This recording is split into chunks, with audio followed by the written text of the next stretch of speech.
Hello healthy freaks, mature అయిన ఆడపిల్లలు దీన్ని తింటే ఫ్యూచర్లో బ్యాక్ పెయిన్ రాదు అని అంటారు. అమ్మాయిలే కాదు, వయసుకొచ్చిన అబ్బాయిలు, మోకాలు నొప్పులు ఉన్నవారు, బలంగా ఉండాలి అని అనుకునే ఏ ఏజ్ వాళ్ళైనా వారానికి ఒకసారి తప్పకుండా తీసుకోవాల్సిన అమ్మమ్మల కాలం నాటి రెసిపీ రాగి పిట్టు. టేస్ట్ అంతా పిండి కలుపుకోవడంలోనే ఉంటుందండి. కొద్ది కొద్దిగా నీళ్లు చల్లుకుంటూ బాగా కలుపుకోవాలి.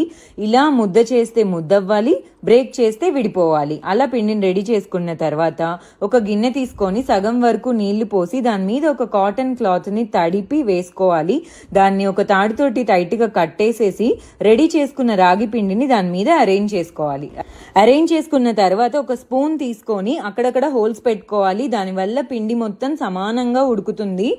తర్వాత మిగిలిన క్లాత్ని 4 వైపులా క్లోజ్ చేసి పైన ఒక టీ స్పూన్ నీళ్ళని చల్లుకోవాలి. మీడియం ఫ్లేమ్లో 15 మినిట్స్ పాటు ఉడకనివ్వాలి. స్పూన్తో కదిలించి చెక్ చేసుకొని ఉడికిన రాగి పిండిని వేరే బౌల్లోకి ట్రాన్స్ఫర్ చేసుకోవాలి.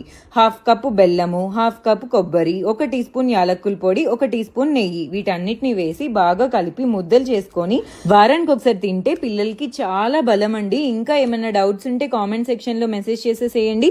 ఇలాంటి హెల్దీ రెసిపీస్ అండ్ టిప్స్ కోసం ఆరోగ్య న్యూట్రిమిక్స్ ని ఫాలో చేయండి.